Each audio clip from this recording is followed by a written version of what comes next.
নমস্কার, কেমন আছেন সবাই? নন্দিনীর সাতকাহনে আপনাদের সবাইকে স্বাগত জানাই। আশা করি সবাই সুস্থ এবং ভালো আছেন। সবাইকে জানাই শুভ মহালয়ার শুভেচ্ছা। আর সবার যত বাধা বিপত্তি যেন দেবীপক্ষের সূচনা থেকেই কেটে যায়। সবাই অন্তত মানসিক দিক দিয়ে শান্তিতে থাকুক। পুজোটা যতটা সম্ভব এনজয় করুন। ভোরবেলা ঘুম থেকে উঠেছি 5:15 নাগাদ। উঠে ঝটপট করে কাজ শুরু করে দিয়েছি। রান্নাঘরের কাউন্টার টপটা আর ডাইনিং টেবিলটা ভালো করে মুছে নেওয়াটাই আমার প্রথম কাজ থাকে। আর এদিকে আমি কাজ করছি আর সোনা অনেক সকালেই উঠে গেছে। উঠে ডিটক্স ওয়াটারটা ফুটিয়ে নিজেও খেয়ে নিয়েছে আর সাথে আমাকেও দিয়েছে। বাড়ির সবাই যদি ভোরবেলা ঘুম থেকে উঠে পড়ে তাহলে না ঘরের কাজকর্মগুলো তাড়াতাড়ি হয়ে যায়। আজকে সোনার ঘরের জানালার পর্দা আর সব দরজার পর্দাগুলো কেচে দিলেই আমার পুজোর আগের সব পরিষ্কার পরিচ্ছন্ন করা কমপ্লিট হয়ে যাবে। ভোরবেলা ঘুম থেকে উঠে একটানা কাজ করে নিলে ঘরের কাজগুলো তাড়াতাড়ি হয়ে যায় আর সাথে এক্সট্রা কাজগুলোও করা যায়।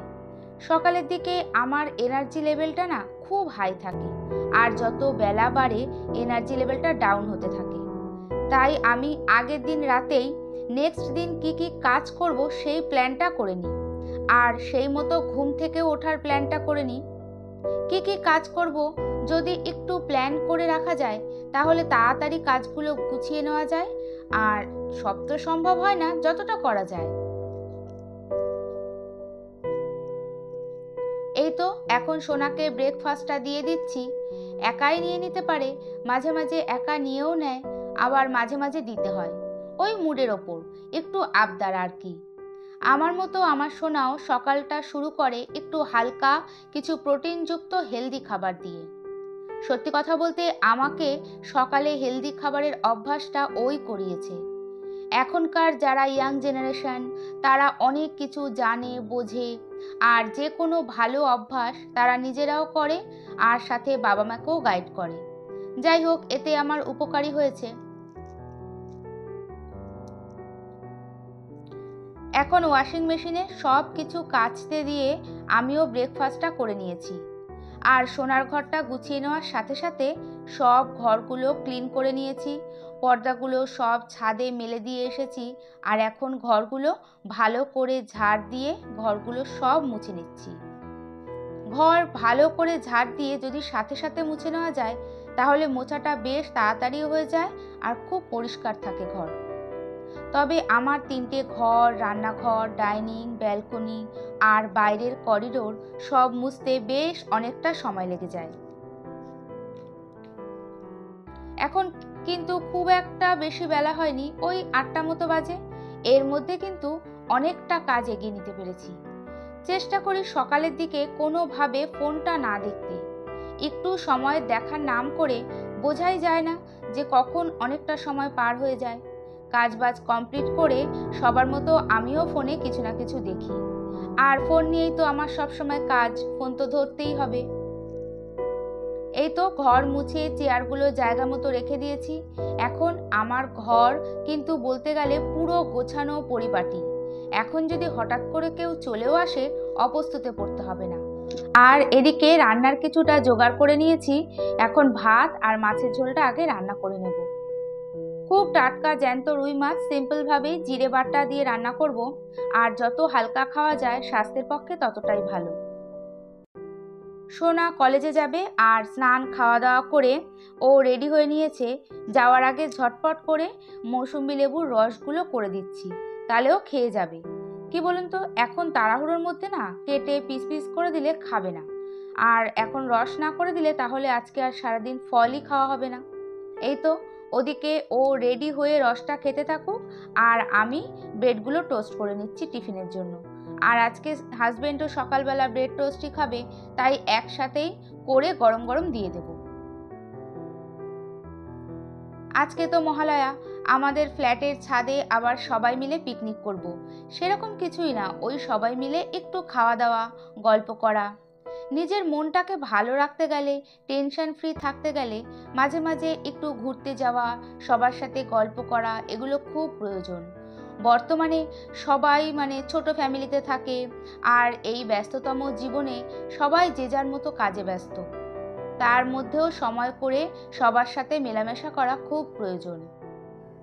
এখন ফ্ল্যাটই বলুন বা নিজের পাড়া বা আত্মীয় স্বজনের বাড়ি বলুন, সেভাবে তো যাতায়াত হয় না, ওই ফোনেই যা কথাবার্তা হয়। ফোনে কথা বলা আর চোখের দেখার মধ্যে কিন্তু অনেক পার্থক্য থাকে। এরই সাথে আজকের ভিডিওটি দেখতে দেখতে যদি ভালো লেগে থাকে তাহলে একটা লাইক এবং সাবস্ক্রাইবও করে নিতে পারেন। আর কাজগুলো যদি আপনি অলরেডি করে থাকেন তাহলে আপনাকে অসংখ্য ধন্যবাদ। এই কথাটা প্রত্যেক ভিডিওতেই বলে থাকি, সবাই হয়তো প্রতিদিন শোনেন, কিন্তু কি বলুন তো, আমাদের তো বলতেই হবে নতুন বন্ধু বা নতুন নতুন ভিউয়ার্সদের জন্য। মাছের ঝোল রান্না করেছি, আর এখন রান্না করে নিচ্ছি উচ্ছে আলু দিয়ে আর রাঁধুনি ফোড়ন দিয়ে শুক্তো। আর যে আদা বাটাটা দিলাম সেই আদাটা ভালো করে পেস্ট করে অল্প সর্ষের তেল আর নুন মিশিয়ে কাচের কন্টেনারে করে ডিপ ফ্রিজে রেখে দেবো। এতে না আদা বহু দিন ভালো থাকে। রান্নাবান্না কমপ্লিট করে বোনের ফ্ল্যাটে চলে এসেছি। আমি আর হাজবেন্ড একটু মা বাবার কাছে যাব, তাই শুনে বোন বলল যে ঘরে মার ওষুধ রাখা আছে, সেগুলো নিয়ে যেতে। আসলে কি বলুন তো, মার হাই সুগার, হাই প্রেশার আর বয়স হয়েছে তো নানান শারীরিক সমস্যা আছে। কখন কোন ওষুধ লাগবে বা কোনটা শেষ হলো বা ডাক্তার কোন ওষুধ চেঞ্জ করে দিল, সেগুলো সব দিকটাই বোন পুরো দেখে। সারা মাসের ওষুধ কি কি লাগবে সেগুলো এনে দেওয়া। শুধু মার বলে না, আমাদের প্রত্যেকের শরীর খারাপ হলে ওনা ব্যস্ত হয়ে পড়ে। ও তো সবসময় যেতে পারে না, সপ্তাহে একদিন ছুটি থাকে তখনই সময় করে যায়। আর আমি মাঝে মাঝে যাই। কি বলুন তো, আমরা দুই বোন, তাই মাঝে মাঝে গিয়ে দেখা করে আসি। নিজের সংসার হয়ে গেলে সেইভাবে তো গিয়ে থাকা হয় না। কয়েকদিন আগে শ্বশুরবাড়ি থেকে দুটো বাতাবি লেবু এনেছিলাম, একটু সাইজের ছোট, সেটাই এখন কেটে নিচ্ছি। আমি আর হাজবেন্ড খাবো, আর সোনার জন্য অল্প একটু রেখে দেব। আগে না এই লেবুগুলো খুব বড় বড় হতো, এখন কেন জানি না যত দিন যাচ্ছে ছোট হয়ে যাচ্ছে। কিন্তু কালারটা বেশ ভালো আর খুব মিষ্টি। যেমনই হোক না কেন বাড়ির গাছের জিনিস, সে তো ভালো হবেই। আর এই সময় বাতাবি লেবুটা খাওয়া খুব উপকার, বিশেষ করে পক্সের পক্ষে তো খুবই ভালো। হাজবেন্ড আজকে পুজোটা দিয়ে দিয়েছে, লেবুটা খেয়ে স্নান করে এই তো রেডি হয়ে বেরিয়ে পড়েছি।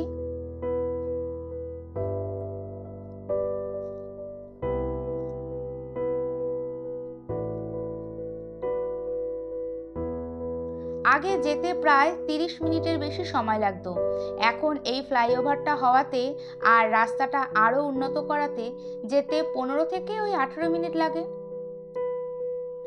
বেশ কিছুক্ষণ থাকার পর ওই বাড়ির গাছ থেকে কটা জবা ফুলের কুড়ি তুলে নিচ্ছি। কুড়িগুলো সারা রাত রেখে দিলেই পরদিন সকালে ফুটে যাবে। বেশিরভাগ সময় তো কেনা ফুল দিয়ে পুজো দিই, এইরকম নিজে হাতে ছিঁড়ে বাড়ির গাছের ফুল দিয়ে পুজো দিতে খুব ভালো লাগে।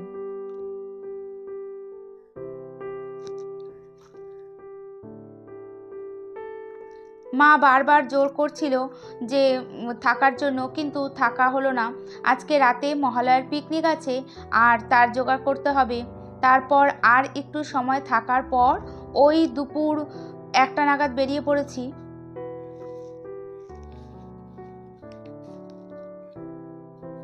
আর বোন বলেছিল কিছুটা কারি পাতা নিয়ে আসতে, হাজবেন্ড সেটাই তুলে নিচ্ছে।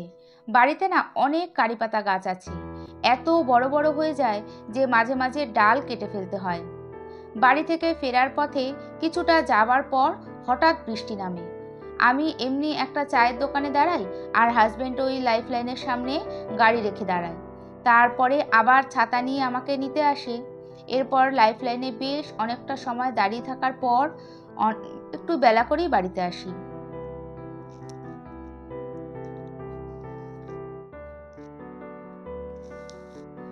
যা বৃষ্টি হচ্ছিল, কোনোভাবেই আসা সম্ভব হচ্ছিল না।